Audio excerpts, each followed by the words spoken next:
dunia dan seisinya ini bagi Allah tak sama nilainya dengan sebelah sayap lalat.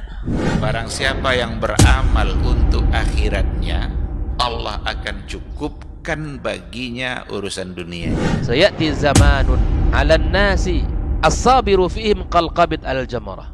Akan ada satu masa di akhir zaman yang berpegang teguh dengan agamanya seperti orang yang sedang memegang bara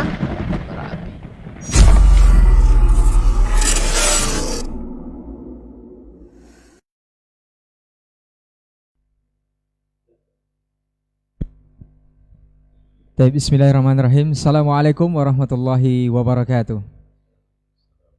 Alhamdulillahirabbil alamin wa bihi nasta'inu ala umurid dunya waddin. Asyhadu an la ilaha illallah wahdahu la syarikalah wa asyhadu anna Muhammadan abduhu wa rasuluh la nabiyya wa la rasula ba'da. 91,1 FM Radio Rabbani merajut ilmu dan peradaban, generasi Rabbani dan pemirsa KMTV dimanapun antum dan antuna berada. Alhamdulillah pantas kita bersyukur kepada Allah Subhanahu wa taala di kesempatan hari ini kita kembali dimudahkan untuk berjumpa di Diktat Dialog Keilmuan Islam bersama Ustadz. Setelah sekian lama kita absen dan alhamdulillah untuk hari ini kita sudah bersama guru-guru kita. Alhamdulillah. Kita bersalawat dan salam kepada Rasulullah sallallahu alaihi wasallam selaku uswah hasanah kita. Senantiasa kita bermohon salawat dan salam kita tersambung hendaknya kepada seluruh keluarga, kepada para sahabat-sahabatnya radhiyallahu anhum ajmain, dan juga kepada orang-orang yang berpegang teguh kepada sunnah-sunnahnya hingga hari kiamat kelak. Tapi pemirsa dimanapun antum dan antuna berada, juga generasi Rabbani yang mendengarkan di 91,1 FM. Di pertemuan kali ini alhamdulillah kita sudah memasuki episode ke-90, dan di kesempatan hari ini kita akan mengangkat sebuah tema. Sejatinya setiap kita akan merasa sakit kalau tertampar, ya, apalagi kita menampar muka kita sendiri, dan itulah akan jadikan bahasan untuk hari ini. Apakah ini sebuah kiasan atau seperti apa? Kita akan simak nanti penjelasan dari masing-masing guru kita yang sudah berhadir untuk hari ini. Kita sapa dulu guru kita yang sudah hadir, Ustaz Dr. Dasman Yahya Ma'ali LCMA Hafizahullah Ta'ala. Assalamualaikum Ustaz. Bekhair Ustaz ya? Alhamdulillah. Masya Allah Ustaz. Kemudian ada guru kita Ustaz Dr. Hidayatullah Ismail LCMA Hafizahullah Ta'ala. Assalamualaikum Ustaz. Sehat Ustaz ya? Alhamdulillah. Kemudian guru kita juga Ustaz Dr. Helmi Basri LCMA Hafizahullah Ta'ala. Assalamualaikum Ustaz. Sehat Ustaz? Alhamdulillah. Bekhair. Mudah-mudahan Allah Subhanahu wa Ta'ala selalu melimpahkan kesehatan dan rahmatnya kepada guru-guru kita yang sudah berhadir untuk hari ini. Baik pemirsa dan juga pendengar dimanapun antum dan antuna berada, untuk tidak memperpanjang muqaddimah, kita akan langsung saja mendengarkan materi kita untuk hari ini. Dan seperti biasa kita akan mulai dari guru kita Ustaz Dr. Dasman Yahya Ma'ali LCMA Hafizahullah Ta'ala. Falyatafadhal mashkura Ustaz. Bismillahirrahmanirrahim. Assalamualaikum warahmatullahi wabarakatuh. Alhamdulillahi wa kafa. Thumma assalatu ala nabiyyina al-Mustafa wa ala ali baitihi as-sadati asy-syurafa wa ashabihi al-kiram an-nubala ahli as-sidqi wal wafa. Asyhadu an la ilaha illallah wahdahu la syarika lah jalla wa ala, wa asyhadu anna Muhammadan abduhu wa rasuluhul mustafa wa nabiyul mujtaba. Thumma amma ba'd. Fa'usi nafsi wa iyyakum bitaqwallahi haqqa taqwa wa muraqabatihi fis sirri wan najwa. Fa inna ajsadana 'ala an-nari la taqwa fastamsiku minal islami bil urwatil wuthqa wa tazawwadu fa inna khairaz zadi taqwa. Para masyayikh yang mudah-mudahan senantiasa dijaga, dibimbing Allah Subhanahu wa taala dengan taufik dan hidayah, diberikan kesehatan, diberikan keberkatan. Bersama kita ada Dr. Hidayatullah Ismail LCMA, kemudian Ki Haji Dr. Helmi Basri LCMA Hafizakumullah, dan saudaraku Rai Naldi Amran yang senantiasa setia menjadi host di acara ini, para ikhwah yang bertugas di Kambar Mengaji ataupun di Rabbani 91,1 FM atau media-media lain yang ikut bekerja sama menyiarkan kebaikan ini. Alhamdulillah pagi ini, di pagi yang cerah ini, Allah izinkan kita untuk kembali bersama, mudah-mudahan saling mencerahkan pula iman dalam hati. Bersyukur kita kepadanya atas kebersamaan ini. Mudah-mudahan salawat dan salam sentiasa kepada Nabi alaihi salatu wassalam. Alhamdulillah sudah beberapa pertemuan diperencanakan, tetapi selalu ada halangan. Khususnya guru kita Dr. Helmi Basri harus istirahat cukup panjang. Semoga Allah sempurnakan kesehatannya dan sedia kalah. Apa judul kita tadi? Menampar muka sendiri, itu sangat sakit. Tentu orang tidak akan sengaja menampar muka sendiri, tetapi ini ada tamsil bagi orang yang bersemangat untuk menampar orang, dan orang ditampar pandai mengelak, artinya tidak patut untuk ditampar, tangannya itu kembali menampar mukanya sendiri. Atau dalam filosofis sebagian bangsa seperti Cina misalnya, kalau saya tidak salah, itu kalau mereka bersalah, misalnya dua orang, ternyata dia yang bersalah sebenarnya tapi dituduhkan pada orang lain, maka sebagai hukumannya adalah menampar muka sendiri. Dan tamsil-tamsil ini banyak terjadi. Dan yang menarik bagi kita adalah bahwa ini sering terjadi di dalam medan dan dunia dakwah kita. Berapa banyak tuduhan-tuduhan yang disampaikan oleh orang-orang yang tidak bertanggung jawab karena sangat semangat untuk menentang, memerangi dan memadamkan cahaya dakwah. Dan ini sepanjang zaman. Tapi pada kenyataannya sebenarnya setiap mereka menyebutkan atau menuduhkan tuduhan-tuduhan dan fitnah kepada para pembawa bendera dakwah, khususnya para anbiya. Tuduhan-tuduhan itu sebenarnya kembali kepada mereka sendiri, dan sering terbukti mereka dipermalukan oleh tuduhan mereka sendiri. Maka kadang-kadang justru malah menjadi iklan gratis bagi dakwah. Kita lihat dulu ketika Nabi SAW, yang tentu kita semua paham bagaimana beliau sudah menjadi orang terkenal dengan kebaikannya, dikenal dengan kejujurannya, dikenal dengan cintanya pada masyarakat dan tanah airnya.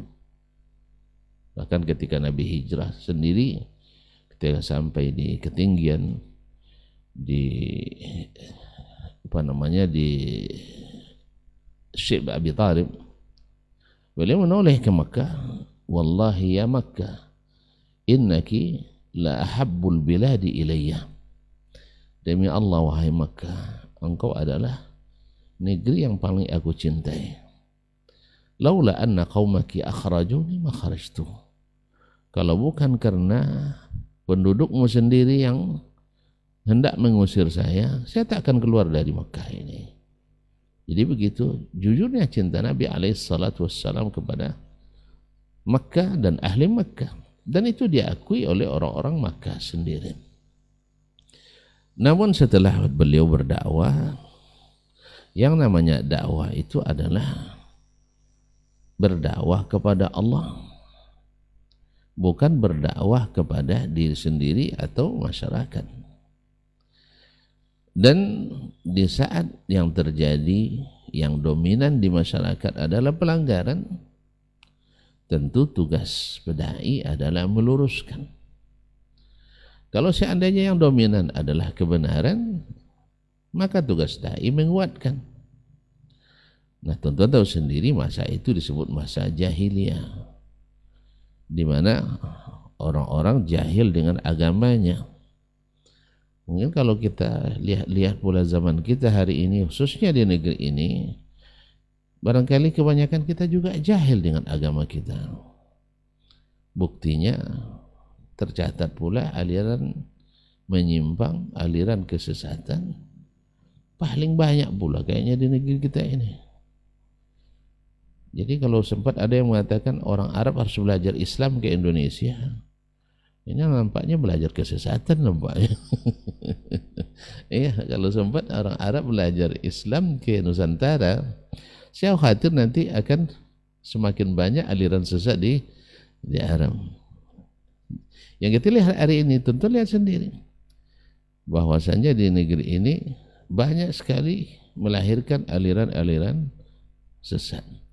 Itu tanda bahwa kebanyakan masyarakat jahil.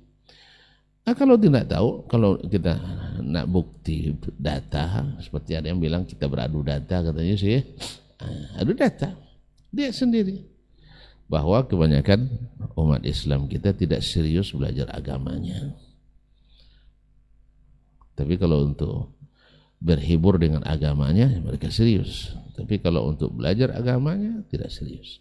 Nah, Nabi SAW waktu itu menghadapi masyarakat yang tidak mengerti agamanya, walaupun sikap beragama itu secara fitrah masih kuat. Kalau syiar masih jalan, tentu sendiri tanah haram masih disucikan oleh mereka. Artinya secara syiar tidak boleh berkelahi, tidak boleh berperang di tanah haram. Bulan-bulan haram masih mereka hormati, tidak boleh saling menzalimi di bulan itu.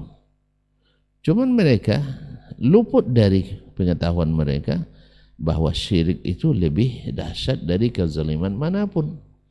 Mereka di bulan haram tidak mau menzalimi seseorang, bahkan melihat pembunuh ayahnya lewat di depannya di tanah haram atau di bulan haram, dia tidak akan bunuh, takut berbuat zalim. Tapi dia lupa menyekutukan Allah adalah kezaliman yang besar. Sama hari ini kita, banyak orang Masya Allah tidak sholat tapi rajin berinfak, rajin menyumbang, maka dia jadi lebih baik dari ustaz. Cuma ustaz tidak pernah nyumbang nanya. Padahal ustaz sholat berjamaah 5 waktu di masjid, jadi imam pula, ceramah pula di situ kan, tapi tidak ada kontribusinya apa. Sebab si fulan walaupun tidak sholat, Masya Allah sumbangannya banyak. Jalan seminisasi, Masya Allah, angpaunya tinggi besar. Ya, kalau hari raya anak-anak senang ke rumahnya. Kalau Ustaz tidak, paling-paling suruh nyium tangannya. Saya dalam tempel pula katanya. Jadi lebih baik yang seperti itu. Mereka lupa bahwa orang yang tidak sholat itu lebih berbahaya daripada orang yang tidak berinfak. Walaupun harusnya orang sholat mesti berinfak, karena sholat itu mengajarkan itu. Tapi apa mau diinfakkan? Dan dia sendiri menerima-infak gitu. Allah musta'an. Jadi kaum muslimin, jadi banyak mereka yang tidak menyadari yang hidup adalah syiar-syiar. Kalau dalam bahasa kita sekarang mungkin PHBI-nya yang hidup, tapi masalah ilmu kurang hidup. Makanya haji masih jalan, umrah masih berterus. Ya apa namanya, orang kalau nak bangun Ka'bah ketika terjadi banjir bandang, ketika umur Nabi 35 tahun sampai hanyut Hajar Aswad, mereka itu tahu rupanya untuk bangun Ka'bah kembali mesti dengan duit-duit yang bersih. Tidak boleh hasil riba, tidak boleh hasil curian, tidak boleh hasil rampokan, tidak boleh hasil zina, tidak boleh hasil menjual minuman keras, tidak boleh hasil pedukunan. Mereka tahu semua. Padahal itu semua adalah seperti legal formal. Apa sebab tadi? Karena yang hidup di agama itu adalah syiar-syiar saja. Lalu datang Nabi Alaihissalam ingin menyempurnakan atau memperbaiki yang rusak-rusak tadi. Yang rusak justru lebih parah. Ibaratnya mesinnya yang rusak, yaitu akidahnya yang rusak. Akhirnya mereka otomatis tidak setuju, karena memang kalau seandainya mesin yang rusak, kena dihentikan kegiatannya, harus diparkir, harus dibongkar. Mereka enggak, harusnya yang ini tetap jalan, dakwah tetap jalan. Artinya maksiat atau kesyirikan jangan disinggung-singgung, dan ini dakwah silahkan jalan. Kan itu ketika mereka menawarkan ke Nabi Alaihissalam agar kita tidak berbenturan, tidak bertentangan selalu, baiknya kita win-win solution, yaitu ya pas hari agamamu kita ikut pula, pas hari agama kami kamu ikut pula. Kan itu tawarannya, toleransi ini, yaitu supaya bersikap moderat lah, seperti tawaran orang-orang jahiliyah itu. Tapi Nabi SAW langsung diberitahukan oleh Allah SWT dengan sebuah surat Al-Kafirun. Qul ya ayyuhal kafirun sampai lakum dinukum waliyadin. Ma'asyara kiram dirahmati Allah SWT. Maka saking semangatnya orang-orang Quraisy untuk memfitnah dan memerangi dakwah Nabi, sehingga mereka membuat fitnah-fitnah dan tuduhan-tuduhan terhadap Nabi SAW, yang nanti pada akhirnya ini adalah seperti tadi menampar muka sendiri. Ya, menampar muka sendiri, sebab tidak ada bukti yang sabit yang mengatakan Nabi seperti yang mereka sebutkan itu. Misalnya mereka gelari Nabi dengan dusta. Orang semua paham bahwa yang mengatakan Nabi dusta itulah pendusta. Itulah pendusta.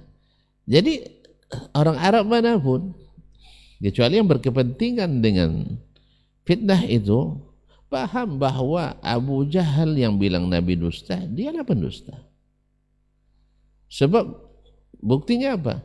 Sampai di saat-saat seperti itu, orang-orang Quraisy sendiri yang berbeda agama dengan Nabi SAW, belum masuk Islam, masih menitipkan barang-barang mereka pada Nabi SAW, amanah-amanah. Makanya ketika Nabi hijrah, kenapa Ali disuruh tidur di tempat Nabi SAW? Salah satu hikmahnya selain mengelabui orang-orang Quraisy adalah untuk mengembalikan amanah yang masih ada di tangan Nabi SAW. Padahal mereka bertentangan, tapi masih tetap amanah itu ada di tangan Nabi SAW. Kalau benar Nabi pembohong, penipu, tidak mungkin mereka nitipkan. Balikkan semua barang-barang kami. Tidak ada tuntutan itu sama mereka. Jadi mungkin karena lupa mereka. Nah, akhirnya ini seperti menampar muka mereka sendiri. Lalu datang orang-orang para pemuka dari kabilah lain ke Makkah. Lalu difitnah lagi Nabi, hati-hati, Makkah sekarang tidak aman. Kenapa? Itu si Muhammad sudah jadi tukang sihir. Akhirnya seperti Abu Tufail Ad-Dawsi atau Tufail Amr Ad-Dawsi, pemuka Bani Daus, datang ke Makkah, lalu sampaikan itu kepadanya. Akhirnya dia berjalan di Makkah selama makan untuk telinganya dengan kapas. Yang nama tinggal ditutup, mana enak berjalan. Tidak ada orang berjalan tuh nak tahu apa yang terjadi di sekitarnya. Ini tidak ditutup telinganya, takut mendengar Nabi SAW. Akhirnya Allah inginkan kebaikan baginya. Akhirnya dia berpikir, kalau Muhammad tukang sihir, saya sebagai kepala suku jago sihir. Memang kepala suku nenek mama tuh tidak ada yang tidak pada tukang sihir dulu ya. Sekarang masih ada juga memang. Tidak ada yang tidak dukun itu. Ya kalau datuk-datuk kami itu terkenal, makanya Buya Ustaz Dayak kan masih ingat saya. Oh sesuku ya, Domo kan. Makanya tanah-tanah yang timbul di pinggir Sungai Kampar, sepanjangnya Sungai Kampar itu pada asalnya milik Datuk Domo untuk anak cucunya.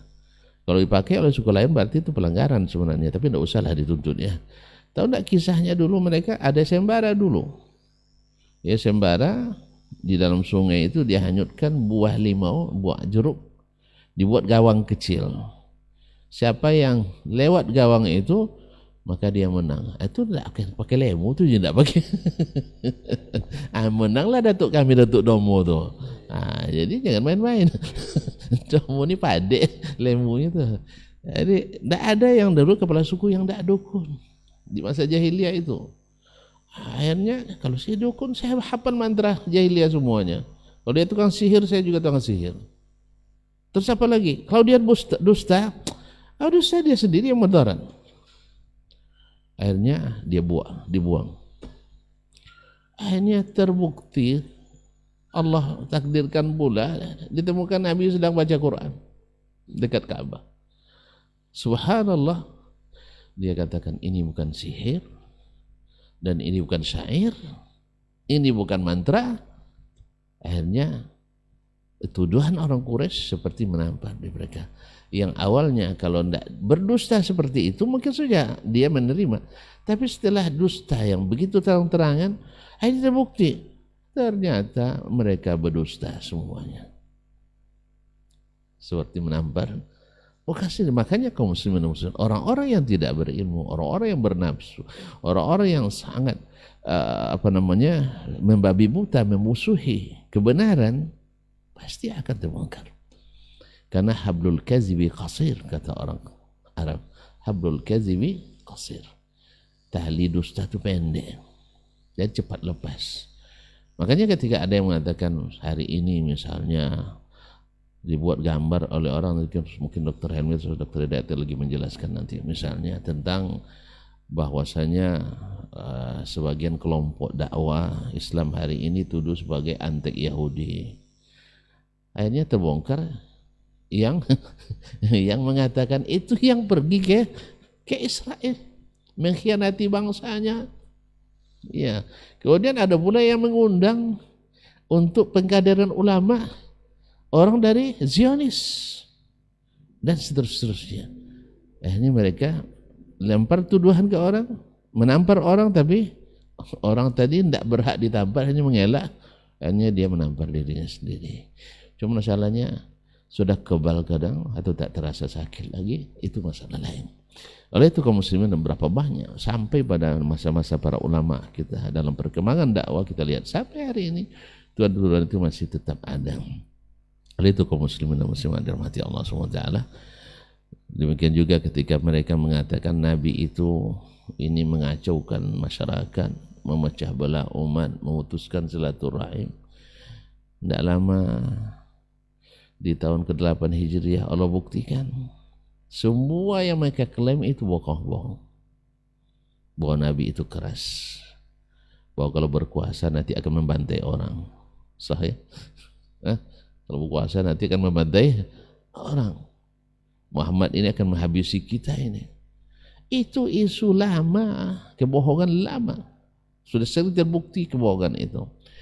Jadi akhirnya apa? Di waktu Fathu Makkah, Nabi SAW umumkan bahwa beliau adalah dakwahnya adalah rahmatan lil alamin. Ketika dikumpulkan orang-orang Quraisy, setelah sebelumnya Nabi umumkan siapa yang tetap di rumahnya aman, siapa yang tetap dalam Masjidil Haram aman, siapa yang masuk rumah Abu Sufyan aman. Kok rumah Abu Sufyan musuh bebuyutan?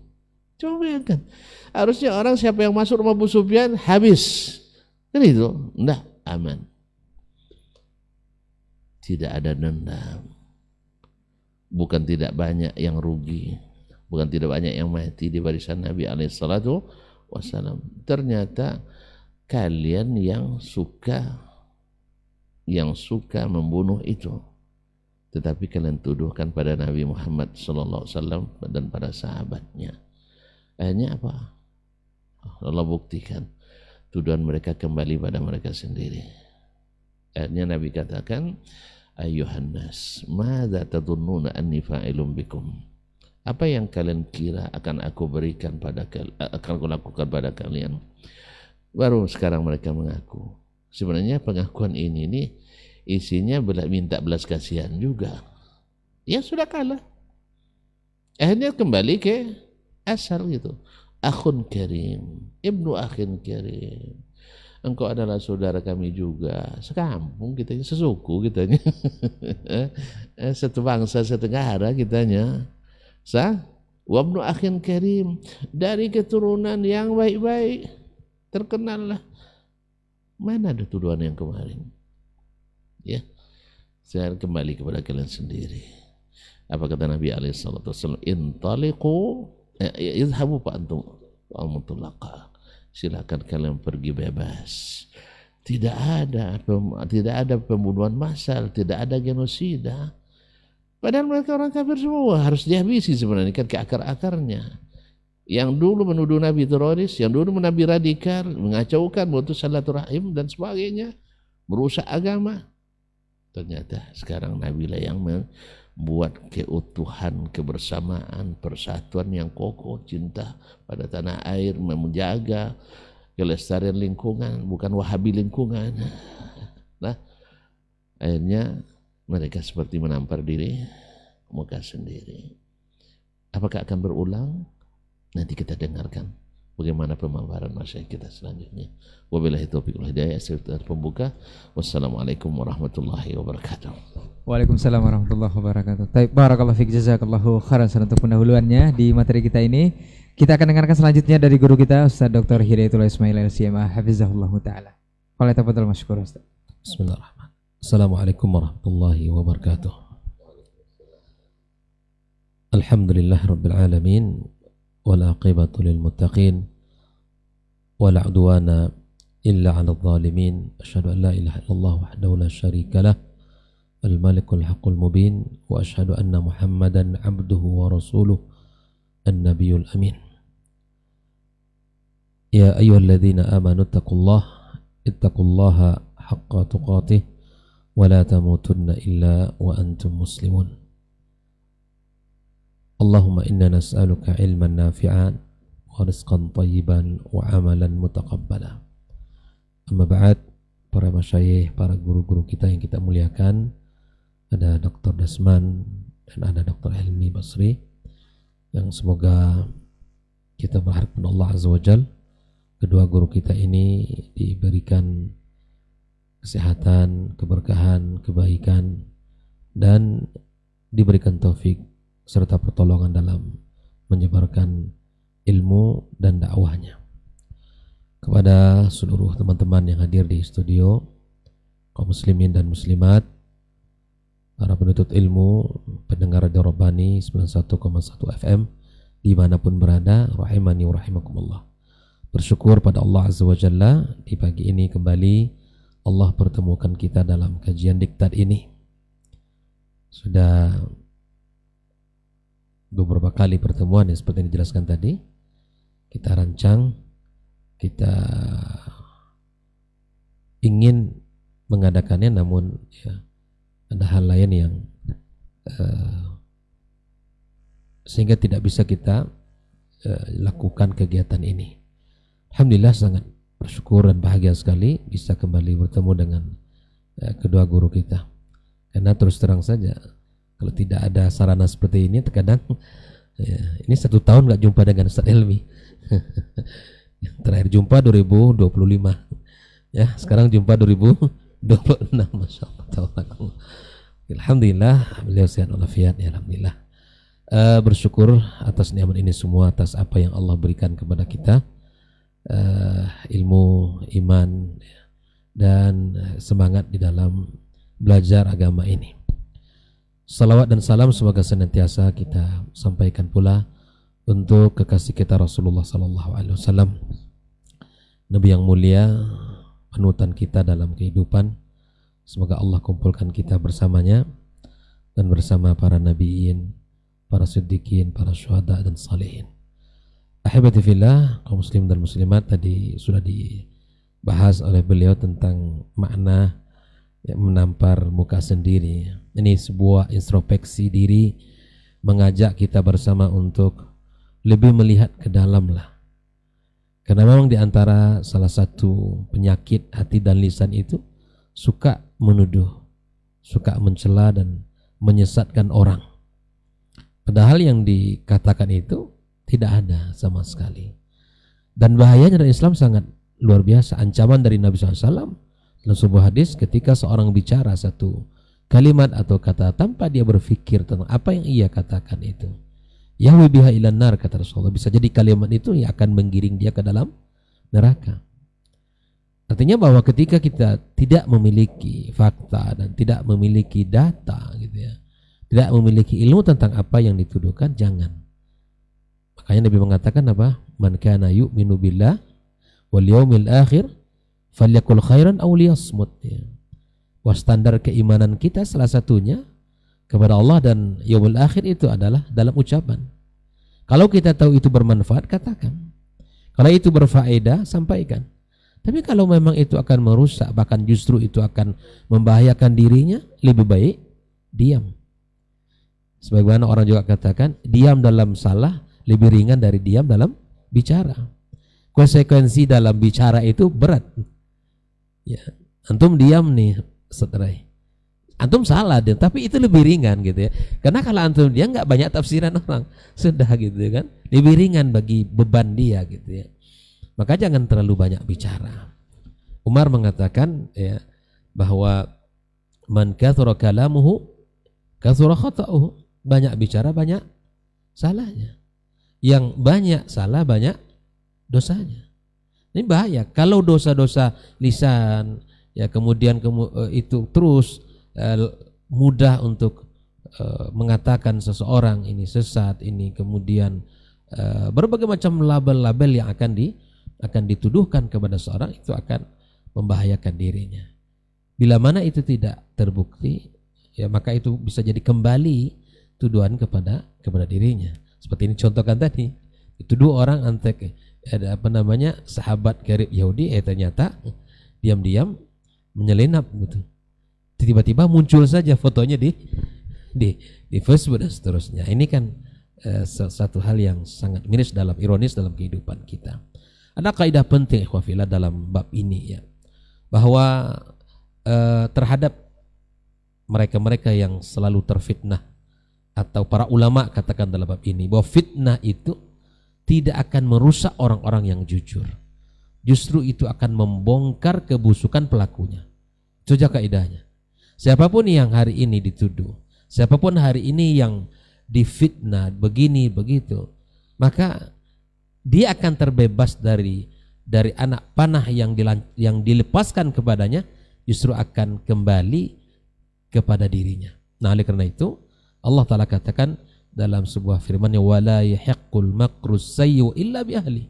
Hal yang buruk tidak akan menimpa kecuali pelakunya. Tipu daya apapun kecuali akan kembali kepada. Ini kaidah penting, ini harus kita tahu. Dalam realitas sejarah dan kaidah-kaidah agama kita telah mengatakan seperti itu. Kita buktikan, semisal siapa para ulama yang dituduh, ya, mereka yang dituduh berbagai macam, seperti katakan Imam Ahmad Ibn Hanbal, ya kan? Apa tuduhan-tuduhannya? Macam-macam. Dikatakan mujassimah, kemudian termasuk orang yang tidak menerima ilmu dan tidak menerima ilmu dan akal. Padahal realitanya bagaimana? Dia imam ahlus sunnah, ya, berpegang kepada Al-Quran dan sunnah Nabi SAW. Dia kokoh di dalam fitnah, ya, khalqul Quran. Dia kokoh dengan pendapatnya, kuat. Walaupun orang mengatakan di luar sana dengan berbagai macam tuduhan-tuduhan, ya kan? Maka kemudian apa yang terjadi? Faktanya bagaimana? Pemikiran Imam Ahmad, ya, kemudian apa yang ditulis oleh beliau dibaca orang. Mereka-mereka yang menuduh seperti kaum Mu'tazilah sudah, ya, tidak lagi menjadi hal disukai orang. Mana orang tahu mana yang baik, mana yang buruk, mana yang asli, mana yang imitasi, ya mana yang asli, ya mana yang bukan, mana yang palsu. Orang tahu gitu. Pasti kebaikan itu akan dicari orang. Kenapa? Allah akan tolong dia. Tuduhan-tuduhan dengan bagaimanapun cara orang memfitnah, bagaimanapun tuduhan-tuduhan yang tadi yang telah disampaikan oleh guru kita tentang Rasulullah SAW. Ya, makanya di antara cara mereka ketika mereka tidak lagi mampu menjawab dengan hujjah, ya ini tolong diperhatikan bahwa karakter orang-orang suka penuduh itu pasti akan melabeli sesuatu dengannya. Karena nggak sanggup lagi menjawab hujjah yang disampaikan, pasti akan membunuh karakter orang. Sehingga Nabi dikatakan tadi majnun, dikatakan tadi sahir oleh mereka kafir Quraisy. Karena mereka nggak sanggup menjawab al-haq yang dibawa oleh Nabi. Menyampaikan ayat-ayat ini sampai ke Rasul, mereka tidak bisa menjawab. Karena ini bukanlah Al-Quran, ini bukanlah kalam manusia. Yang mereka tuduh bahwa ini adalah Muhammad tukang syair, ya, orang yang hebat. Maka semua itu runtuh. Ya, tuduhan-tuduhan itu akan hancur. Tuduhan-tuduhan itu akan hilang seiring perjalanan waktu. Dengan syarat kita kokoh di atas kebenaran. Rasulullah SAW 13 tahun di kota Mekah, ya. Dia bukan tidak bersedih seperti yang katakan tadi kan. Bukan tidak bersedih meninggalkan kota kelahirannya, tumbuh hidup di sana, diangkat menjadi seorang rasul di sana. Berbagai macam kenangan yang indah, berbagai macam perjuangan yang telah ia hadapi di sana, tuduhan, cacian, makian dan macam-macam. Makanya kata Nabi SAW, kalaulah bukan karena kaummu yang mengeluarkan aku dari kota ini, ya, maka aku tidak tinggalkan kamu. Kan seperti dialog seorang dengan, ya, seakan kota Mekah ini ya mampu menjawab perkataan Nabi. Tapi gitulah ungkapan perasaan cinta Nabi ke kota Mekah itu. Nabi SAW berpindah hijrah ke kota Madinah, lalu Nabi SAW di situ membangun peradaban dengan kaum muslimin dengan berbagai macam, ya, perjuangan-perjuangan yang telah ia lakukan. Apa tuduhan-tuduhan yang disampaikan kepada mereka hilang. Banyak, subhanallah, di dalam surat An-Nasr kita dapatkan bagaimana Allah Subhanahu wa taala menggambarkan telah datang pertolongan, ya, dan kemenangan. Kemudian orang-orang berbondong-bondong masuk kepada Islam. Kalau melihat perjuangan dakwah Nabi di awal, ya, dengan segala hal yang ia hadapi, mungkin tak ada orang masuk karena dituduh macam-macam. Tapi apa? Allah membuktikan fitnah yang dituduhkan kepada yang jujur tidak akan ngefek, tidak akan memberikan pengaruh. Justru para pelakunya lah yang akan terbongkar, ya, sikap busuk para pelaku yang menuduhnya. Ikhwafillah. Maka kalau kita bicara tentang Nabi SAW, sungguh sangat banyak realitas sejarah bahwa tuduhan-tuduhan itu akan terus berulang dan bahkan bahasanya akan sama hari ini. Siapapun yang meniti jalan para anbiya di dalam menyampaikan dakwah, jalannya para as-salafus salih di dalam memperjuangkan akidah yang benar, maka dia akan mendapatkan perlakuan yang sama.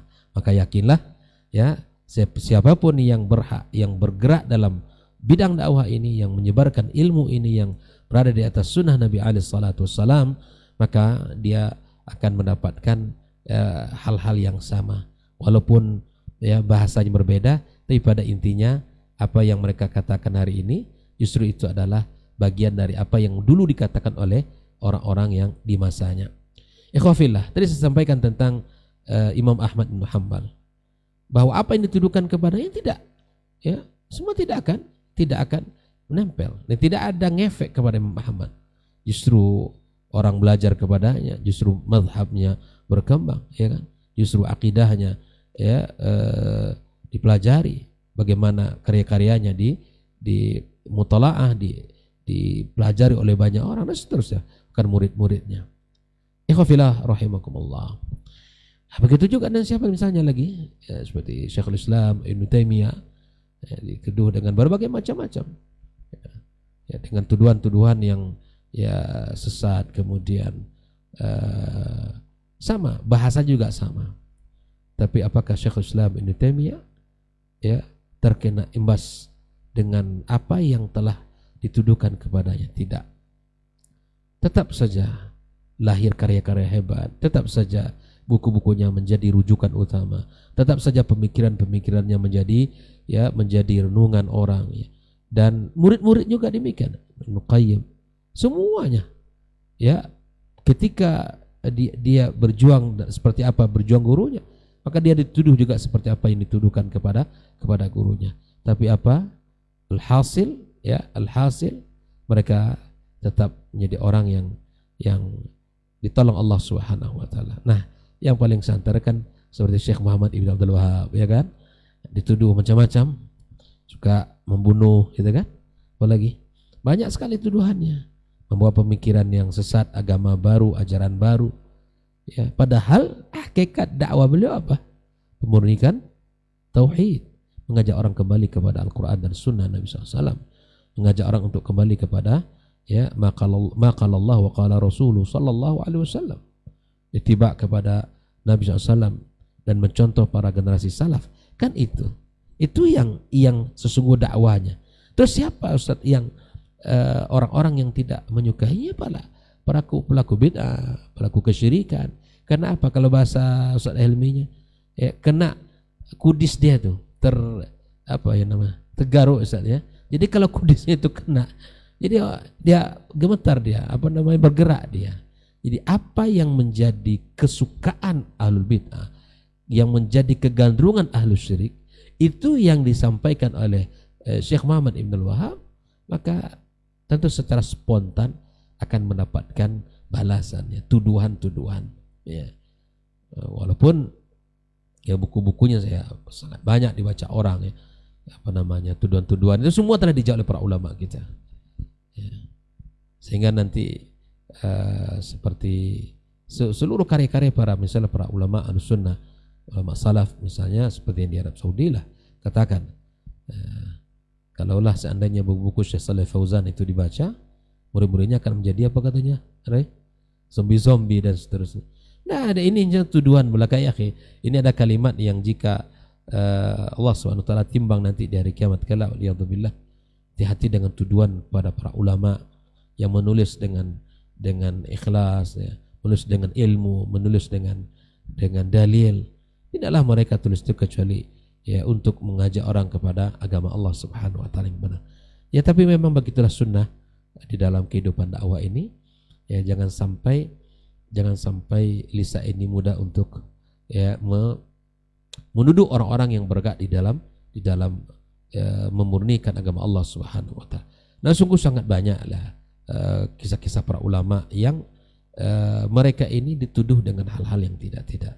Oleh karena itu ini judul kita hari ini sekali lagi adalah mengajak diri kami dan kita semua kaum muslimin dan muslimat untuk berhati-hati di dalam mengucapkan lisan ini, bil khusus melabeli para ulama, para ahli ilmu, mereka-mereka yang telah berjuang di dalam agama Allah Subhanahu wa taala dengan kalimat-kalimat yang tidak baik.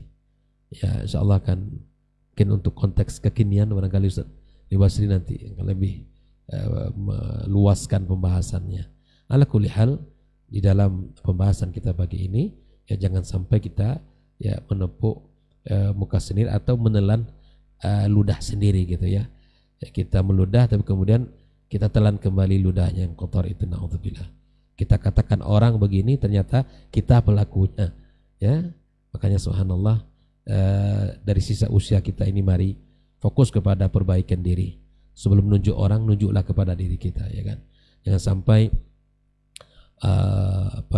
kesalahan orang, maka aib orang itu sangat terang bagi dia, sementara aib diri sendiri tidak terlihat. Makanya kata Al-Hasan Al-Basri, bila mana orang sibuk menilai aib orang lain dan lalai kepada aib dirinya sendiri, maka ketahuilah itu dia dalam kondisi iman yang tidak. Maka oleh karena itu menuduh orang tanpa ilmu, tanpa data bukan hanya kezaliman, tapi ini merupakan tanda rusaknya iman dan akal manusia itu sendiri. Bila taufik, assalamualaikum warahmatullahi wabarakatuh. Waalaikumsalam warahmatullahi wabarakatuh. Masya Allah, barakallahu fiik, jazakallahu khairan untuk lanjutan materi kita. Dan seperti yang disampaikan oleh guru kita Ustaz Hidayatullah tadi, dalam konteks ini kita akan dengarkan selanjutnya dari guru kita Ustaz Dr. Helmi Basri LCMA hafizahullah taala. Falyatafaddal mashkura. Bismillahirrahmanirrahim. Assalamualaikum warahmatullahi wabarakatuh. Alhamdulillahi wa kafa wa salatu wassalamu ala nabiyil mustafa wa man sara ala nahjihi faqad iktafa. Asyhadu an la ilaha illallah wahdahu la syarikalah wa asyhadu anna Muhammadan abduhu wa rasuluh la nabiyya ba'dah. Guru-guru kita yang sama-sama kita muliakan, Dr. Dasman, Dr. Hidayatullah, semoga Allah senantiasa menjaga mereka di jalan dakwah dan membimbing mereka untuk tetap istiqamah sampai akhir hayat nanti. Saudara Ray yang setia bersama kita, ikhwah yang hadir di studio, serta kaum muslimin muslimat yang ikut mendengarkan atau menyaksikan acara kita pada pagi hari ini. Pantas kita bersyukur pada Allah Subhanahu wa taala. Alhamdulillah pada pagi hari ini kita kembali dimudahkan untuk bertemu di dunia maya, tidak secara langsung dalam kegiatan yang kita beri nama dengan diktat. Mudah-mudahan ini adalah satu bentuk kegiatan yang positif yang bisa menambah pahala, yang di dalamnya ada banyak ibadah, karena yang kita lakukan adalah salah satu yang diperintahkan oleh Rasulullah SAW untuk senantiasa saling mengingatkan. Wadzakir fa inna dzikra tanfa'ul mu'minin. Mudah-mudahan ini menjadi sumber manfaat insyaallah bagi diri kita masing-masing dan bagi masyarakat secara luas.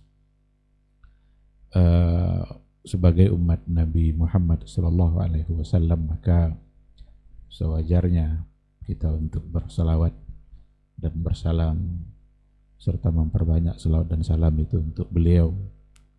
Mudah-mudahan kita nanti di hari mahsyar bisa dan diizinkan oleh Allah untuk mendapatkan syafaat dari beliau, dan mudah-mudahan ungkapan selawat yang senantiasa kita ucapkan itu bisa menjadi bukti bahwa kita adalah orang-orang yang benar-benar mencintainya dan benar-benar merindukannya. Kita berharap juga mudah-mudahan salawat dan salam itu tersambung kepada keluarga-keluarganya dan kepada para sahabat-sahabatnya, serta siapa saja yang mengikuti jalannya sampai akhir hayat nanti. Ikhwati fillah, tema kita pada pagi hari ini adalah menampar muka sendiri. Sudah banyak poin saya kira sudah disampaikan oleh guru-guru kita, namun intinya sepertinya judul kita ini mengarah kepada tantangan-tantangan atau benalu dalam perjalanan dakwah, karena memang tidak ada dakwah itu yang tidak punya tantangan. Oleh karena itu ini hanya pengulangan sejarah saja. Apa yang terjadi pada hari ini itu adalah pengulangan sejarah yang juga sudah terjadi pada masa dahulu, bahkan dari awal dakwah itu sendiri. Khususnya kalau dakwah itu berkaitan dengan mengajak kepada ketaatan kita hanya kepada Allah dan meninggalkan semua bentuk kesyirikan.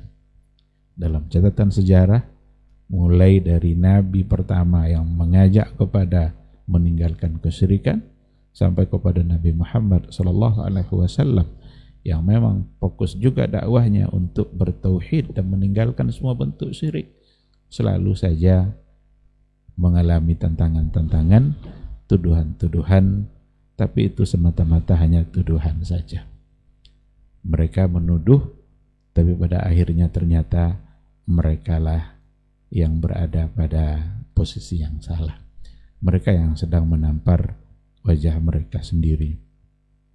Dulu ketika ada di antara pentolan-pentolan yang pada masa jahiliyah itu yang menolak dakwah Nabi, yang menganggap Al-Quran itu sebagai syair atau asatirul awwalin, dongeng-dongeng pada masa dulu, ternyata mereka diam-diam datang ke sudut-sudut rumah Nabi hanya untuk mendengarkan Al-Quran. Ternyata Al-Quran itu memang benar-benar bahasa yang sangat indah karena dia adalah kalam Allah. Maka datanglah diam-diam satu orang ke sudut rumah Nabi di sini. Ada lagi satu diam-diam sudut di sini. Selesai Nabi membaca Al-Quran, tentu dua-duanya pulang dan ketemu. Kamu dari mana? Kamu dari mana? Ternyata dua-duanya dari rumah Nabi dan sama-sama ingin mendengarkan keindahan Al-Quran. Ketika itu sesungguhnya mereka sedang menampar ya mereka sendiri. Yang tadinya mereka itu menghukuminya sebagai kesesatan, itu adalah bahasa-bahasa yang dibuat-buat sendiri oleh Nabi, tapi ternyata diam-diam mereka sebenarnya adalah mengagumi, dan kekaguman itu ditunjukkan dengan diam-diam mendengarkan. Ini contoh seperti ini sebenarnya memang sangat banyak sekali.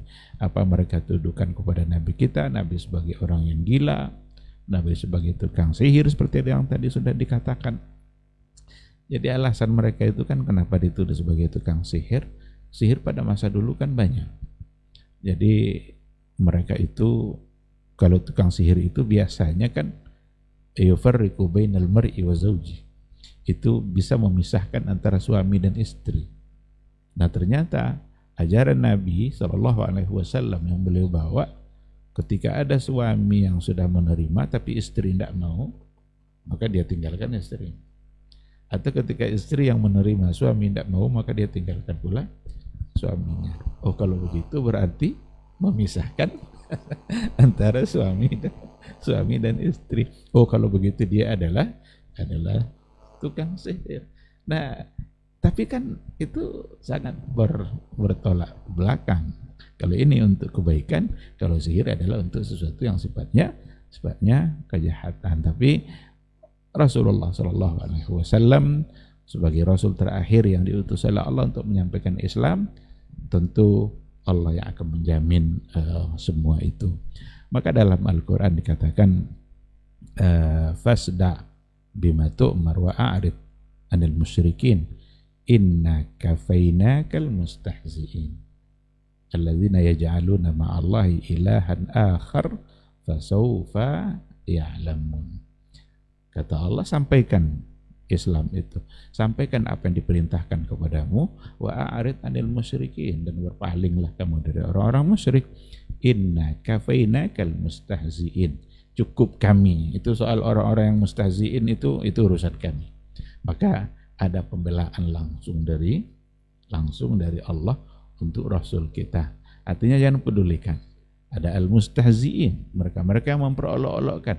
Siapa yang memperolok-olokkan itu? Alladzina yaj'aluna ma'allahi ilahan akhar fasawfa ya'lamun. Mereka yang menjadikan ada sesembahan lain selain daripada Allah. Maka kalau kita tengok yang terolok-olok sekarang tuh memang suka juga berbuat syirik itu. Memang sama lah seperti yang digambarkan dalam Al-Quran, cuma mereka tidak mau disebut itu sebagai perbuatan syirik.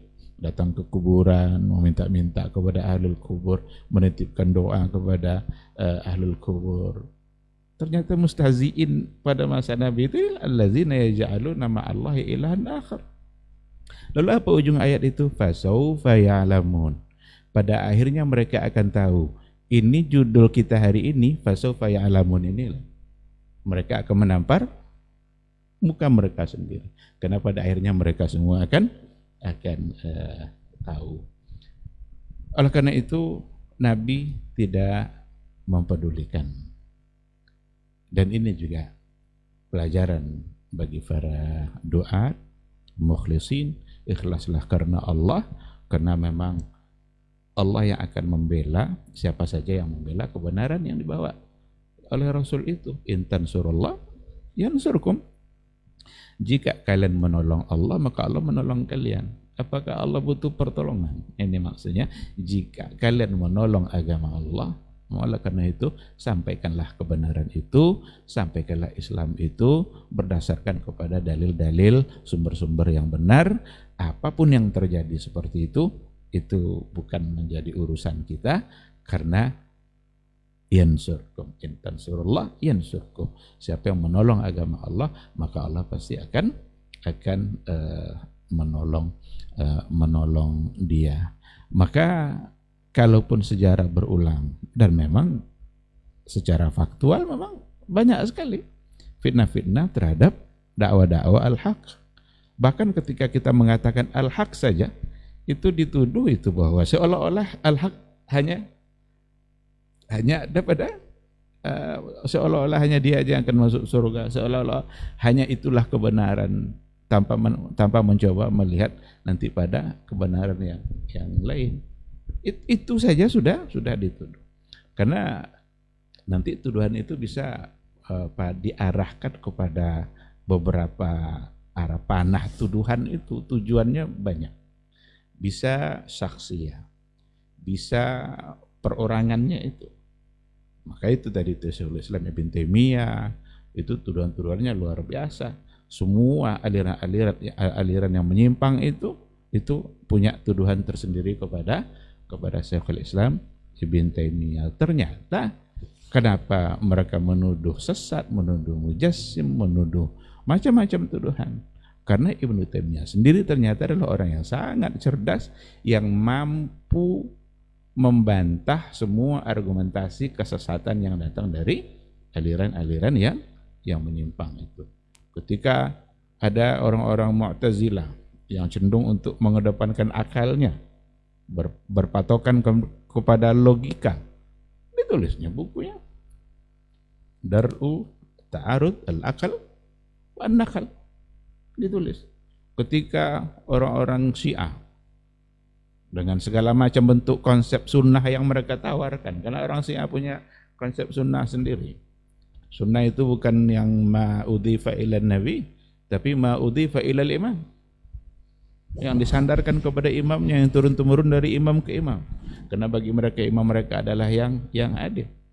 Nah, ketika berkembang pula pemahaman sesat dari orang-orang Syiah, dibantahnya melalui bukunya Minhajus Sunnah. Nanti ada dari Jahmiyah, nanti ada dari Asy'ariyah, ada dari berbagai aliran yang lain. Semua kesesatan itu dibantahnya secara ilmiah melalui buku. Dan tidak bisa mereka bantah kembali argumentasi yang ada pada bukunya. Ujung-ujungnya lari kepada saksi ya. Maka panah tuduhan itu kepada perorangan. Atau nanti panah tuduhan itu bisa pada lembaga. Dengarkan saja tuduhan-tuduhan pada lembaga-lembaga hari ini. Jangan antarkan sekolah kalian ke sekolah Wahabi, sekolah ini nanti hanya akan mengafirkan orang tua, nanti hanya akan membuat perpecahan. Dia dididik untuk memecah belah. Tapi pada akhirnya mereka menampar muka sendiri. Ternyata yang diantarkan sekolah ke pondok-pondok yang sebelah itu bisa joget-joget aja, bisa nyanyinya, ini bisa merokok. Umur 6 tahun udah ahli kali dia buat gulung-gulung asap rokok. Berarti menampar muka sendiri. Ketika dituduh pondok jangan antar sekolah ke sana, itu ustadznya begini. Ternyata pelecehan seksual banyak dari pondok mana coba? Secara fakta yang terjadi di Indonesia. Ini lagi-lagi menampar muka sendiri. Jadi bisa kepada saksi ya, bisa kepada lembaganya. Jadi mari sama-sama kita renungkan ini menjadi tugas kita bersama untuk menahan lidah. Karena Bang Rasul sendiri mengatakan la taqul kalaman ta'taziru minhu adan. Jangan kamu mengucapkan satu kata yang pada akhirnya nanti kamu akan merasa bersalah dan kamu minta maaf. Jadi tuduhan itu luar biasa. Tadi sudah dicontohkan juga, dituduh ini adalah bagian dari Yahudi, perpanjangan tangan dari kelompok Yahudi, karena dakwahnya itu kerjasama dulu dengan Yahudi. Sekarang yang kerjasama sama Yahudi siapa coba? Saya ada satu kekhawatiran ini. Sekarang ada Amerika mencoba untuk merubah kurikulum dunia, termasuk Indonesia. Kita tengok saja ke depan ini, siapa yang menyambut tawaran itu. Kita tengok dari pihak mana nanti ke depannya akan menyambut. Karena Amerika sedang menyediakan dana besar-besaran. Kalau seandainya ada orang yang cenderung saja untuk mendapatkan dana itu, dia akan terima dan dia akan bersekongkol sama mereka untuk merubah kurikulum di Indonesia ini. Tengok saja nanti. Dan mungkin sudah mulai ada ciri-ciri. Udah nampak siapa yang akan menerima. Ya kalau sudah sering diundang pula jadi narasumber daurah untuk dai. Binaan untuk ini yang diundang adalah Zionis. Apa yang mau diajarkannya? Jadi terlalu banyak contoh. Mungkin dada kita sedikit akan sesak. Tapi gambaran Quran cukup lengkap. Dari ayat yang tadi itu sambungannya itu walaqad na'lamu annaka yadhiqu sadruka bima yaqulun. Itu Allah mengatakan, sungguh kami tahu wahai Muhammad, mungkin dadamu sesak. Bima yaqulun, dengan apa yang mereka katakan itu. Dibilang gila, dibilang pembohong, dibilang tukang sihir, Qur'annya asatirul awwalin, Qur'annya adalah syair ya, yang dibuat-buat. Mungkin Nabi agak merasa ini. Allah tahu. Walaqad na'lamu annaka yadhiqu sadruka bima yaqulun. Lalu solusinya apa? Fasabbih bihamdi rabbik wa kun minas sajidin wa'bud rabbaka hatta ya'tiyakal yaqin. Maka abaikan saja. Kita tidak boleh sibuk untuk mengurus tuduhan itu, nanti habis pula waktu kita. Kita fokus saja menyampaikan kebenaran, membina umat, memberantas kemusyrikan. Oh nanti dituduh begini, udah tuduh saja, tidak apa-apa. Pada akhirnya nanti orang akan tahu. Karena masyarakat juga sudah semakin cerdas. Tidak mudah sekarang orang untuk difitnah, dituduh-tuduh begitu. Tidak mudah orang untuk menerima tuduhan itu. Karena memang orang sudah banyak belajar. Sudah mudah orang sekarang meninggalkan khurafat. Kalau dulu iya mudah sekali untuk diterima itu. Karena peninggalan animisme, dinamisme itu memang masih kuat, dan pendidikan akidah itu memang masih kurang. Kita berharap mudah-mudahan ini semakin kokoh, semakin banyak orang menyampaikan akidah-akidah yang benar, karena disinilah pangkalnya. Masa ada orang mengatakan dia punya tongkat, lalu kalau tongkat itu dihentakkan gini muncul 7 SPBU. Kalau dihentakkan kecil-kecil mungkin Pertamini yang muncul. Kalau yang ini kan SPBU kan, tapi kalau sikit aja hentak kan mungkin. ini kan khurafat apa ini yang begini ini. Ada yang ngaku-ngaku bisa memadamkan api neraka. Kalau ndaklah malu sama Allah sudah dipadamkannya api neraka itu. Ini kan apa namanya, khurafat yang tidak masuk di akal orang gila, coba apalagi di akal orang sehat. Inilah yang apa namanya yang harus kita waspadai. Maka abaikan semua tuduhan itu, ikhlaskan diri dalam berdakwah hanya karena Allah. Mintalah terus petunjuk kepada Allah. Kalau ada kekeliruan, mohon kepada Allah agar diluruskan. Jadi tidak boleh kita sibuk dengan mengurus yang habis waktu kita nanti. Nabi tidak diurusnya soal tuduhan itu, karena innaka fainakal mustahziin. Cukup kami itu yang soal mustahziin itu biarkan saja, kamu fokus saja ini. Maka solusinya pertama, fasabbih bihamdi rabbik bertasbihlah, pujilah Rabbmu, agungkanlah selalu Rabbmu. Berarti kita mengadu kepada Allah. Wa kun minas sajidin, dan jadilah senantiasa sajidin, orang yang sujud. Orang sujud berarti mengadukan persoalannya kepada Allah. Tidak perlu laporkan ke polisi, laporkan ke apa namanya itu, biar nanti dia masuk penjara. Tidak perlu itu. Belum pasti juga akan dapat keadilan. Kalaupun sekarang melapor, belum juga pasti akan mendapatkan keadilan. Tidak usah lapor mana-mana, lapor sama Allah. Fasabbih bihamdi rabbik, pujilah Rabbmu, agungkan Rabbmu, wa kun minas sajidin. Ini konsep yang luar biasa di jalan dakwah bagi para dai, yang memang kita harus selalu senantiasa terpaut hati kita dengan Allah, selalulah memohon kepada Allah, karena Dia yang memiliki al-haq itu, dan Dia akan membantu orang-orang yang akan membela kebenaran.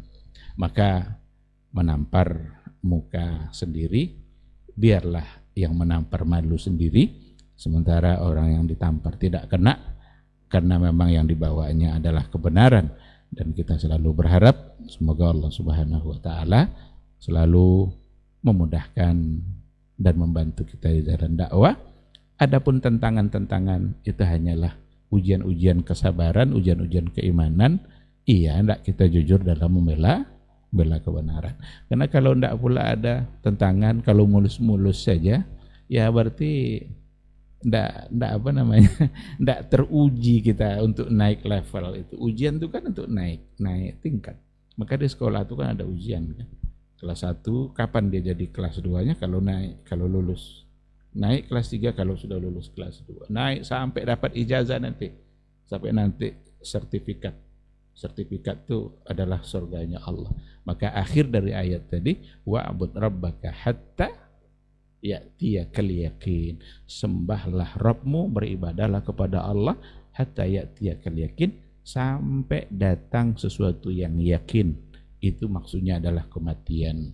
Jangan pula dipahami ada kesalahan paham di sini. Wa'bud rabbaka hatta ya'tiyakal yaqin. Sembahlah Rabbmu sampai pada maqam yakin. Jadi kalau sudah sampai pada maqam yakin, dia tidak sholat lagi. Ada pula itu entah sufi mana pula yang mendatangkan pemahaman seperti itu. Kalau makomnya sudah makom yakin, hakul yakin, macam-macam itu kan, dia sudah tidak sholat lagi. Kadang ngaku-ngaku pula sholatnya di Masjidil Haram. Orang nanya, Pak, kok enggak sholat Jumat? Enggak abang katanya. Saya sholat Jumat di Masjidil Haram.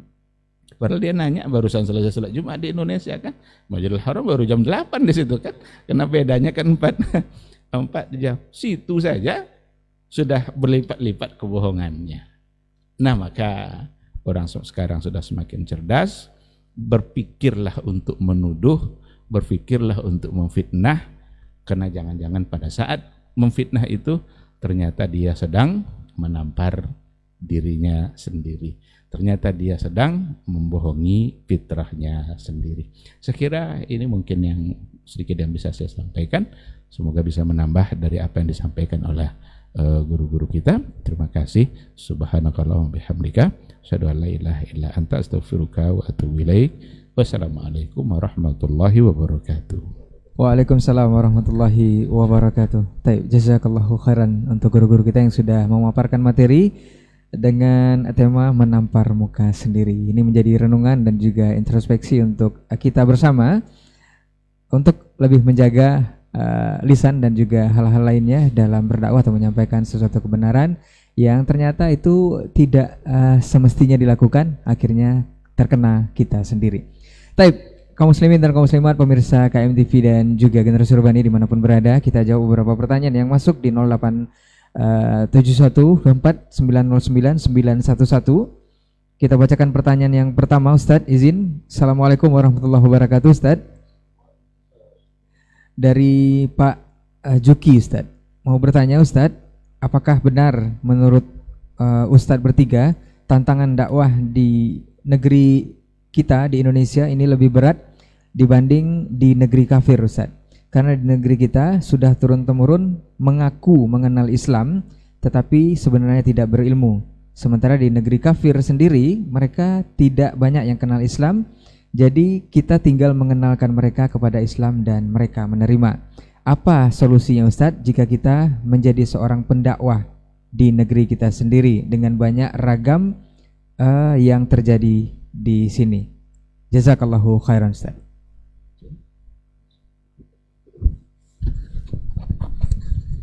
Bismillah wassalatu wassalamu ala rasulillah wa ala alihi wa sahbihi wa wala wa ba'du. Terima kasih pada Bapak Juki di Padang ya.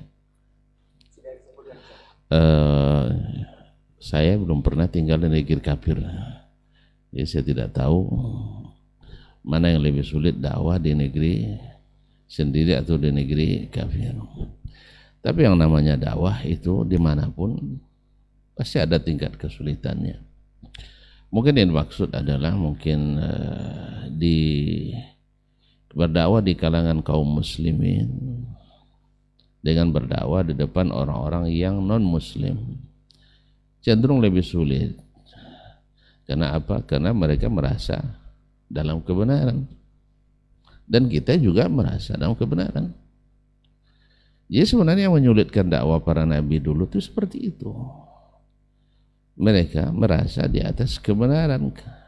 Tadi di mukaddimah sudah kita sebutkan. Orang-orang Mekah pada umumnya waktu itu ia masih mewarisi agama Nabi Ibrahim alaihissalam. Mereka masih menganggap mereka pewaris agama dan menganggap apa yang mereka lakukan itu tidak lebih atau tidak menyalahi apa yang dakwahkan oleh Nabi Ibrahim. Kan ketika ditanya tentang masalah tawassul dengan berhala-berhala ini, mereka kan jawabannya satu, untuk semakin mendekatkan diri pada Allah. Dua, mereka itu adalah syufa'a'un, menjadi para pemberi syafaat di sisi Allah. Barangkali ini juga yang banyak terjadi di kalangan kaum muslimin hari ini. Kan kayak karena tauhidnya hanya sampai pada tauhid rububiyah, akhirnya selama tidak mengakui ada Tuhan selain Allah, serulah siapa yang kalian seru. Yang penting Allah yang ngabulkan. Doalah pada orang di kuburan, kan ini hanya wasilah tawassul, tapi tetap Allah yang mengabulkan. Itu nggak apa-apa, hanya khilaf fiqh. Jangan dibawa ke masalah akidah. Atau serulah malaikat yang manapun, atau bahkan benda-benda. Ada pula hadisnya, ma ra'ahul muslimuna hasanan fahuwa indallahi hasan. Law ahsana ahadukum dhannahu bil hajari lanafa'ahu. Dan masih banyak hal-hal yang. Jadi masalahnya mereka ini mengakui atau mengklaim mereka di atas kebenaran.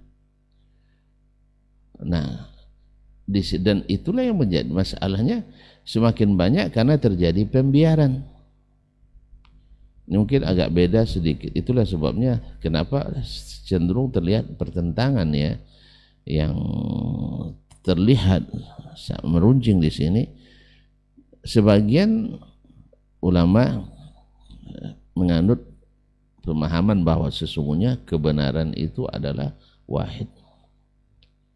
Yang lain mengatakan la, al-haqqu yata'addad atau yata'addad. Kebenaran itu hanya satu. Yang satu mengatakan tidak. Selama masih ada perbedaan pendapat, maka tak boleh disalahkan. Asal ada ulama berpendapat tidak boleh disalahkan. Tapi apakah mungkin yang seperti ini? Sepertinya nggak ada orang yang bisa hidup tanpa menyalahkan orang lain. Ya contoh lah, seperti yang mungkin sering juga saya katakan, seorang ya dianggap sebagai imam besar kan, Grand Sheikh, dalam wawancara televisi mengatakan kita di institusi tertua di dunia ini menganut paham ta'addudiyatu al-ara' wal aqwal wal mazahib, pluralitas berpendapat, bermazhab dan beraliran. Jadi apapun, ayu qaulin lahu qailun wa dalil la nukhatti'uhu. Setiap ada pendapat, ada ulamanya, ada dalilnya, tak boleh disalahkan. Masya Allah, mantap ya mukaddimahnya. Cuman natijahnya beda. Presenter lalu mengatakan kalau begitu Wahabi dan Salafi boleh di sini. Oh la. Kecuali Wahabi dan Salafi. Berarti beliau sendiri ternyata tidak bisa, kecuali harus menyalahkan yang menurutnya salah. Nah, karena mungkin yang ramai itu sesama salah, tak boleh saling menyalahkan, akhirnya yang tak salah yang disalahkan. Di sini menarik, ikhwan. Ada satu hal barangkali ini istimbat saya, barangkali salah juga tuh. Ketika orang menuduh bahwasanya ramai-ramai menuduh bahwa yang mereka sebut tadi, kan Ustaz Ilmi juga bilang tadi, Wahabi itu aliran sesat, selainnya tidak sesat, kan itu pada umumnya ya. Lalu saya tanya, biasanya kalau induknya sesat pasti melahirkan anak-anak aliran-aliran, sebenarnya induk sungai ini, induk sungai sesat melahirkan anak-anak sungai yang sesat. Pertanyaan kita, sejak lahir Wahabi, sudah berapa aliran sesat yang dilahirkannya? Kalau anggap sebagai, kalau tuan-tuan menyebut negara Wahabi adalah Arab Saudi misalnya, berapa aliran sesat yang terdeteksi di catatan para ulamanya yang eksis di sana, yang murni keluaran rahim aliran Wahabi? Kalau dia deteksi, sepertinya nggak ada Ustaz ya. Sebenarnya nggak ada. Paling-paling ditempelkan radikalisme lahir dari pemahaman Wahabi, terorisme lahir dari, mereka juga korban juga. Mereka juga korban terorisme, korban radikalisme. Berarti dari seluruh aliran juga ada. Nah, berapa aliran sesat yang lahir? Yang kedua, ketika antum katakan bahwa mereka adalah aliran sesat, antum menentang Nabi. Sebab Nabi katakan, taraktu fikum amraini ma in tamassaktum bihima lan tadillu ba'di. Aku tinggalkan bagi kalian dua warisan. Bila kalian pegang teguh, kalian tak sesat selamanya. Apa itu? Kitab Allah wa sunnatih. Sekarang mereka menjadikan Al-Quran dan Sunnah undang-undang dasar negaranya. Saya kira ya undang-undang dasar itu wajib dipegang teguh. Makanya seluruh aturan perundangan di bawahnya wajib mengacu pada undang-undang dasar. Maka kalau sudah dijadikan sebagai undang dasar negara, tidak ada yang lebih teguh pegangnya daripada itu. Lebih besar daripada dipegang oleh ormas, dipegang oleh partai ya. Ini tidak negara. Seperti kita hari ini, undang-undang dasar negara kita adalah undang dasar 45. Jangan coba-coba buat aturan yang tidak sesuai dengan aturan undang-undang dasar 45. Atau jangan coba-coba menentang, Anda subversif, berkhianat pada negara. Nah, sekarang undang-undang dasarnya Al-Quran dan Sunnah. Kata Nabi, siapa yang jadikan itu ala nasab, pegang teguh, tak akan sesat. Nah, sekarang antum katakan mereka aliran sesat. Ini jangan-jangan menampar muka sendiri.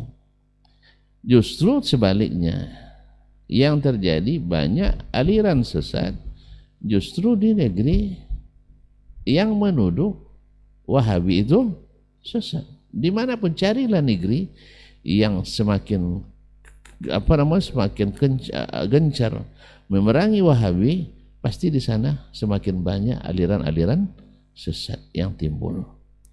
Tidak usah jauh-jauh lah, kita aja lah contohnya. Ya sebagai contoh kita aja lah. Ya, dimanapun aliran, dimanapun yang gencar memerangi Wahabi hari ini, ya konteks hari ini, saya lihat semakin banyak aliran sesat yang lahir di situ. Jangan-jangan rahim kita yang banyak melahirkan aliran sesat. Kenapa? Karena kita tidak menjadikan Al-Quran sebagai pokok, tapi menjadikan mazhab aliran, pemahaman, kiai, bahkan sampai pada sebagian asal kiai yang ngomong jangan tanya dalil, karena kiai itu sendiri adalah dalil. Dan ini tidak ada di Wahabi. Siapapun syekhnya, Ibnu Taimiyah kalau salah tinggalkan, Muhammad Abdul Wahab kalau keliru tinggalkan, karena mereka belajar dari para imam. Syafi'i katakan bila salah tinggalkan, Ahmad bilang kalau salah buang pendapat saya, Abu Hanifah bilang salah tinggalkan saya. Bahkan tidak halal mengikuti pendapat saya kalau tidak tahu dalil saya. Kalau sini tidak, asal ngomong kiai sudah dalil. Oleh sebab itu mungkin dari sisi ini susahnya berdakwah di negeri Muslim. Kenapa? Karena yang menentang itu adalah orang yang sama dengan kita. Dan mereka juga mengklaim kebenaran pada diri mereka. Akhirnya orang bingung mana yang benarnya. Ini umat Islam semuanya, Ahlus Sunnah semuanya, paling Ahlus Sunnah semuanya, tapi paling membenci sunnah dan paling suka bid'ah hasanah. Jadi ini yang saya gambarkan ikhwan ya. Jadi dituduh Wahabi sesat, padahal mereka tak melahirkan aliran-aliran sesat. Dituduh Wahabi sesat, padahal mereka pegang teguh pada Al-Quran dan Sunnah. Justru sebaliknya semakin subur setiap hari, setiap waktu. Seperti saya bilang 2004 saya baca rilis MUI Pusat aliran sesat Indonesia yang resmi mengembalikan Pon Muril mendaftar ulang itu lebih kurang 240-an. 2014 tambah sengaja lagi saya baca sudah di atas 400. Ini 2024 tidak sempat saya baca. Barangkali mas saya punya data. Ya silakan aja, insya Allah sudah diakses. Ya, mungkin sudah 400-800 pula barangkali. Ini kan belum masuk makali-makali innahnya, belum masuk lagi wajib haram berpeci hitam seperti ini, harus merah putih. Belum masuk lagi yang nelpon Allah Ta'ala mau puasa. Belum lagi yang kalau nak puasa nanti syekhnya langsung ke bulan. Masih banyak. Ini yang Nabi Adam turun di Indonesia. Ada lagi yang ini yang terbaru, ada pula kolam di air sehat itu, air apa namanya? Nasional. Jadi dari sisi ini Pak Juki memang dakwah di negeri kita mungkin lebih berat. Sebab apa yang kita hadapi adalah orang-orang yang beragama sendiri, agama kita sendiri. Dibilang kafir tidak boleh, tapi dibilang tidak menentang kebenaran yang jelas-jelas terang benderang Al-Quran dan Sunnah. Itu di sisi berat. Dan itulah yang dulu didakwai oleh Nabi, para Nabi sebelumnya, karena yang dia hadapi adalah orang-orang yang mengaku pengikut ajaran sebelumnya, tapi yang sudah dimodifikasi, yang sudah direnovasi, yang sudah ada kreasi, yang namanya tersimpul pada bid'ah hasanah. Itulah kenapa kita, mohon maaf dengan segala hormat kepada para ulama yang mengatakan ada bid'ah hasanah, walaupun sebagian besar salah menafsirkan perkataan para imam itu. Ya bisa kita buktikan. Tetapi dengan segala hormat kita pada para ulama mengatakan ada bid'ah hasanah itu, maka terbukti di mana ada bid'ah hasanah, aliran-aliran semakin banyak. Wassalamualaikum warahmatullahi wabarakatuh.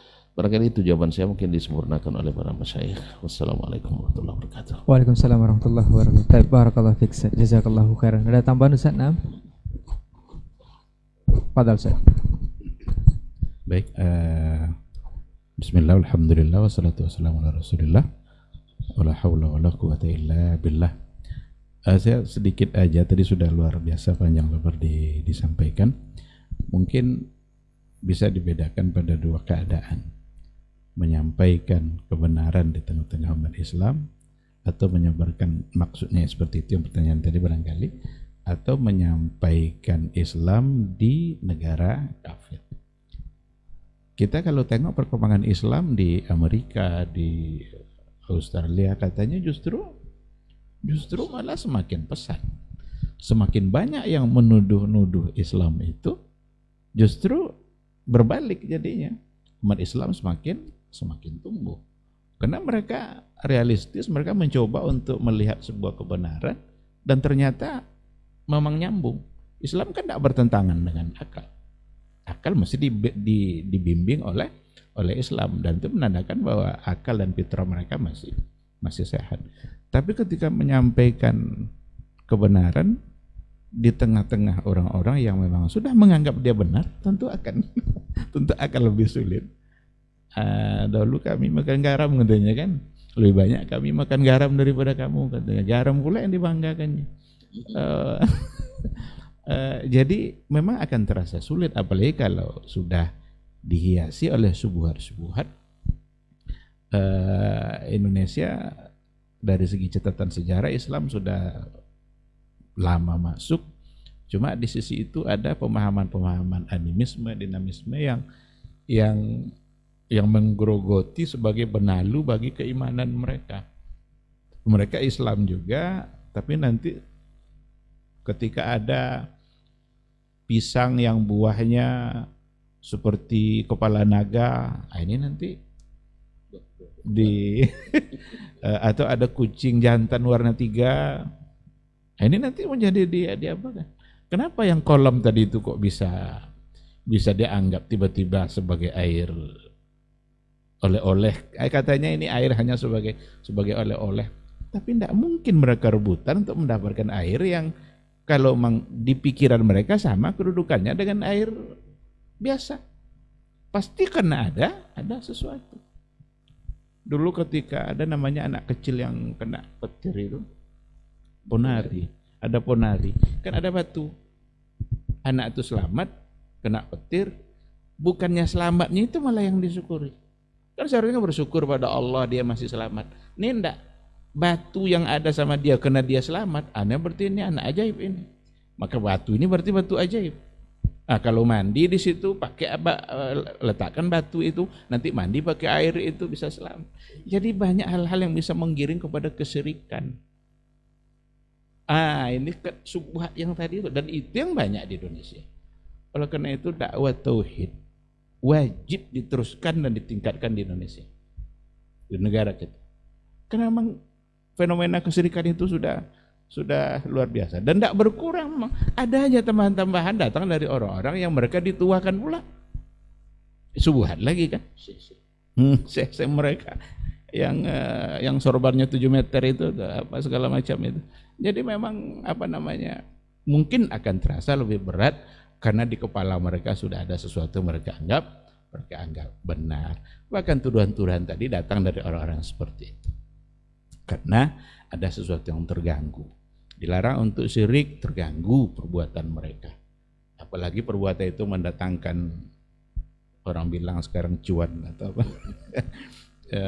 Ada keuntungan, ada kotak infaknya itu.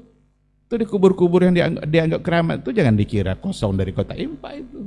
Itu sekali sebulan dibuka kotak infaknya, ternyata duitnya lebih banyak pula infaknya daripada infak masjid. Bahkan sengaja dibuatkan kuburan tak ada orangnya hendak, tapi pada akhirnya nanti itu dikeramatkan. Didatangi kuburan itu, ambil syafaat di situ. Kalau sakit, gosok-gosok kuburannya, tempelkan di badan yang sakit. Bisa membuat dia menjadi sehat. Ini semua memang menjadi tantangan dalam dakwah kebenaran, dakwah atau mengajak dan meninggalkan orang untuk melakukan perbuatan syirik. Di sini juga perlu kita luruskan, bedakan nanti ketika kita menghukumi perbuatan syirik dengan menghukumi orangnya sebagai musyrik. Pelakunya. Karena ada hukum untuk perbuatan, ada hukum untuk pelaku. Ketika kita mengatakan itu adalah perbuatan syirik, wajib ditinggalkan karena itu syirik kepada Allah. Tapi tidak serta-merta nanti kita langsung menghukumkan orangnya sebagai orang musyrik, mungkin karena dia tidak tahu, tidak pernah mendapatkan pelajaran tentang itu. Selama ini yang didengar dari guru-gurunya itu tidak apa-apa. Kalau memang seperti itu, maka harus ada orang yang memberitahukan. Disinilah letak urgensinya, pentingnya untuk mendakwahkan tauhid. Mana yang benar-benar tauhid dan mana yang syirik yang akan merusak tauhid, ini harus selalu dikembangkan, diteruskan di negara kita yang tercinta ini. Karena kesyirikan itu adalah sumber dari musibah, sumber dari bencana. Catatan umat terdahulu, kesyirikan adalah sumber bencana. Tidak mustahil bencana-bencana yang datang itu adalah karena karena keserikan-keserikan yang semakin banyak. Saya kira itu sekedar tambahan. Wallahu subhanahu wa ta'ala alam. Mungkin ada tambahan lain dari Ustaz. Jadi terima kasih Dr. Helmi dan Dr. Asman. Mungkin yang ingin saya fokuskan pada dakwah barangkali untuk di negara-negara non muslim ya. Dan subhanallah ada beberapa teman yang cerita bahwa semangat orang-orang non muslim untuk mengetahui agama Islam sendiri itu sangat tinggi. Bahkan dalam data bisa dilihat di YouTube ya, beberapa keterangan-keterangan yang mereka punya data bahwa di beberapa negara itu ya, tidak kurang 4 atau 3 orang satu hari itu masuk Islam. Dan itu apa? Makanya setiap negara-negara yang non muslim pada umum mayoritasnya itu mudah berdiri markas Islam Center mereka di Jepang, di Korea, di Cina, di Australia, bahkan di Amerika sendiri, bahkan di Inggris ya. Dia juga banyak ya bahwa berdiri. Dan subhanallah kalau kita lihat satu sisi bahwa orang-orang muslim ini kan mereka pada umumnya walaupun ya mereka mengatakan di mereka Kristen dan sebagainya, tapi ada juga yang mereka ini memang tidak percaya kepada Tuhan gitu.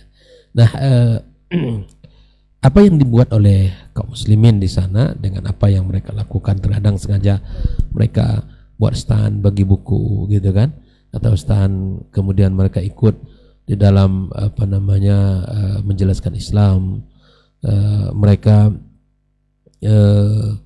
ingin berbagi tentang budaya Islam, memberikan makanan dan seterusnya, akan budaya berpakaian.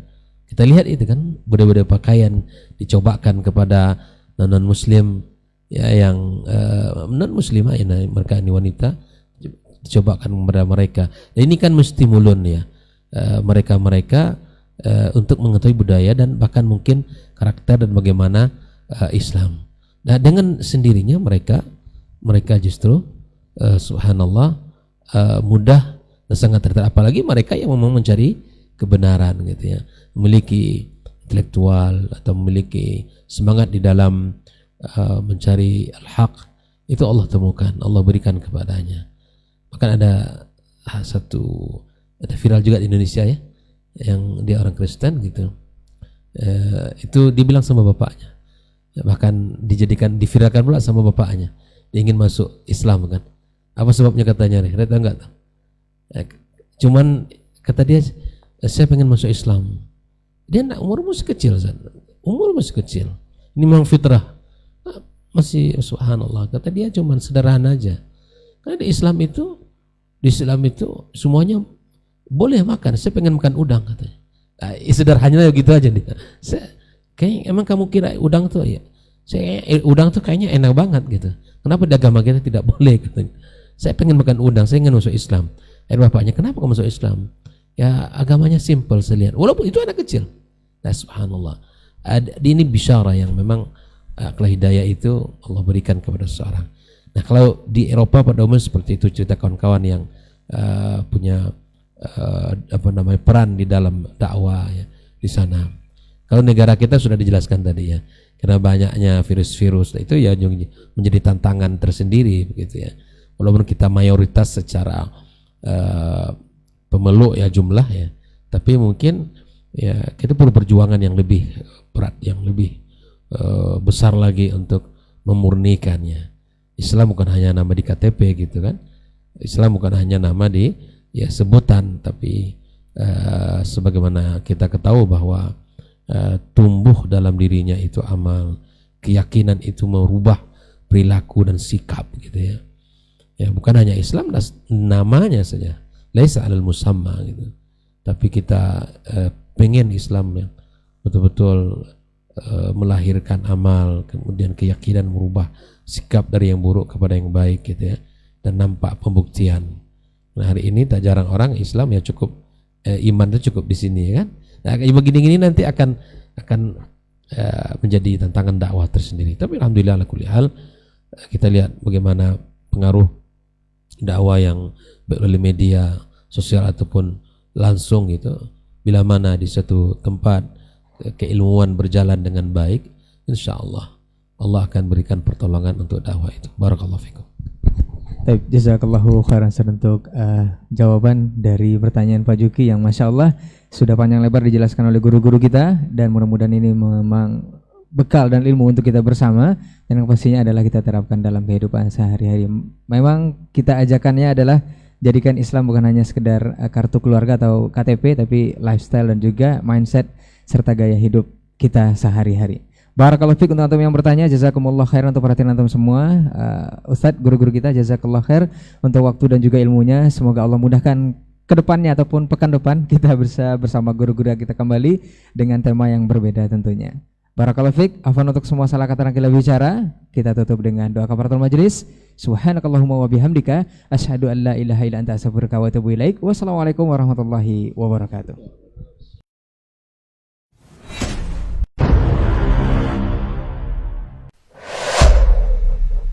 Dunia dan seisinya ini bagi Allah tak sama nilainya dengan sebelah sayap lalat.